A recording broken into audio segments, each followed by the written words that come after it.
m'occupe d'une revue qui est la revue d'expression de la Société française de cardiologie. Donc, c'est les experts, un fonds de qualité qui est exceptionnel aux archives, puisque ça, on s'appuie sur la Société française de cardiologie.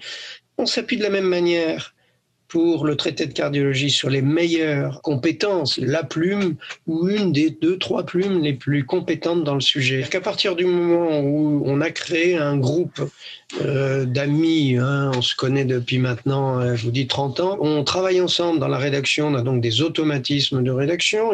J'ai trouvé tout naturel de leur demander s'ils accepteraient de participer également à cette aventure que constituent les EMC, mais qui correspond encore une fois au même socle. En fait, les EMC sont comme les archives, c'est pareil que le traité de cardiologie, j'allais dire, c'est presque une valeur refuge en termes de qualité scientifique. C'est l'endroit où on va aller chercher ce dont on a besoin, en sachant qu'il n'y a pas besoin de discuter. C'est écrit par celui qui connaît le mieux le problème, sachant qu'il y a dans notre comité, évidemment, des spécialistes de rythmologie, de cardiologie interventionnelle, d'hypertension artérielle, des différents secteurs de la cardiologie. Chacun est expert dans son domaine et il était donc tout naturel que je leur propose. Et là, devinez quoi ?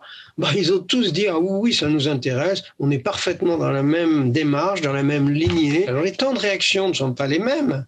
Une revue, on est dans un délai de rédaction qui est de 2 mois, 3 mois, donc il faut coller à l'actualité. Et puis vous avez le livre, le traité de cardiologie, pour lesquels on pense qu'il a à peu près une vie de 10 ans. Et puis les EMC, c'est ça qui est fantastique, c'est qu'on le renouvelle ad libitum quand on veut. On peut faire des rédactions d'articles, de mise au point incontestables, en prenant le temps de l'analyser, de cerner le contour de ce que l'on souhaite. C'est-à-dire que ces 3 modes d'édition, pour moi, sont complémentaires.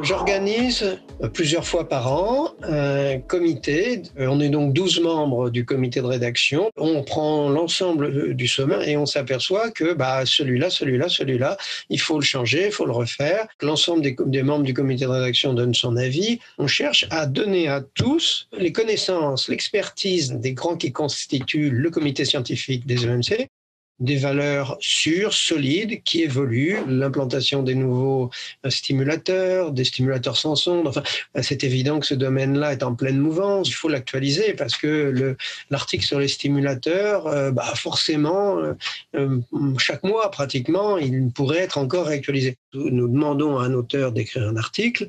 Ensuite, je l'envoie à 2 experts complémentaires du domaine, mais également, je les appelle entre nous parce qu'on se connaît tous, un candide. Alors je lui demande, veux-tu faire le candide pour cet article-là qu'on a reçu? Il a été vu par 2 experts. Je me demande s'il n'est pas peut-être un petit peu trop technique. Bref, est-ce qu'il répond vraiment aux demandes du lecteur? C'est ça la vraie valeur d'une publication en général, des EMC en particulier. Est-ce que ça répond aux besoins d'un lecteur? Et qui est la cible des EMC?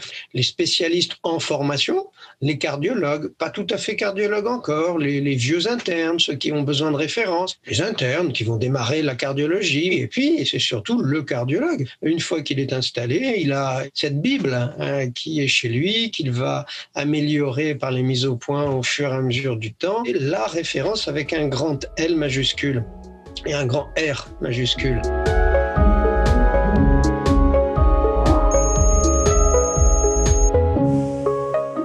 On va retrouver tous les chapitres qui composent la cardiologie.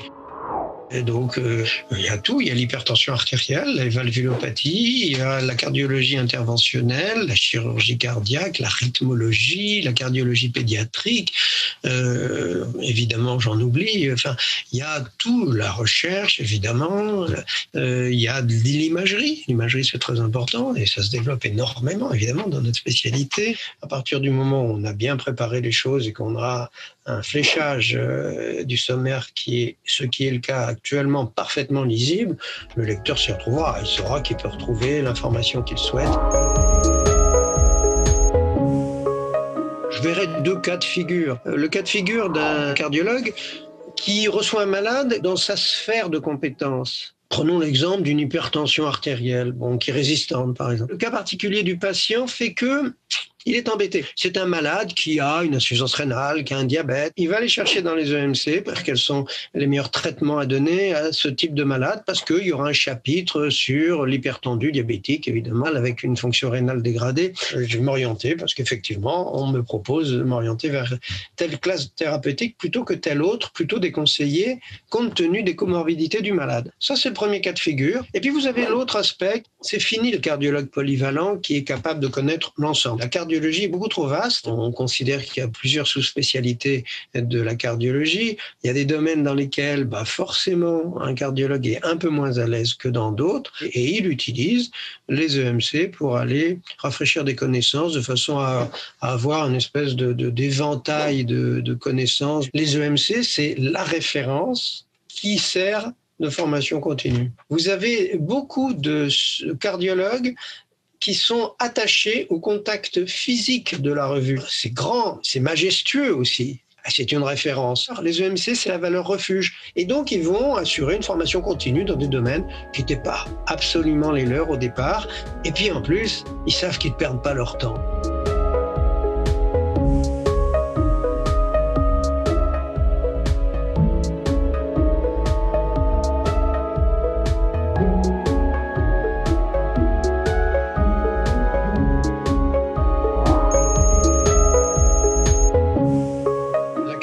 C'est une discipline qui a énormément évolué dans les années 80 avec des nouvelles technologies, avec des nouvelles méthodes d'approche et d'exploration, donc la coronarographie, les mécanismes de l'infarctus du myocarde qui ont été compris dans les années 80, l'imagerie, donc la coronarographie et puis la dilatation, l'angioplastie coronaire, les remplacements valvulaires, puis maintenant les remplacements valvulaires percutanés, puis la chirurgie qui a pris un petit peu de recul au fur et à mesure que les techniques non invasives par cathétérisme prenaient de l'essor. Je me garderais bien de faire des prévisions. Ce qu'on peut simplement dire, de plus en plus, la cardiologie ira, et c'est le sens du progrès, vers le moins en moins traumatisant et le plus en plus efficacité pour améliorer la longévité, bien sûr, c'est important, la durée de vie, pour améliorer aussi et surtout, on devrait dire, la qualité de vie. Après, la rythmologie va continuer. On est en train de parler actuellement de défibrillateurs et de stimulateurs sans son, dont la cardiologie est malheureusement encore une discipline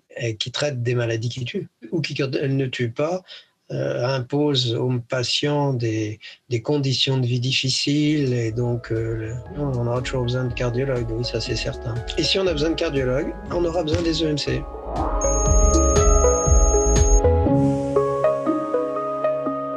Je reprendrai la revue dont je vous parlais, dont je m'occupe.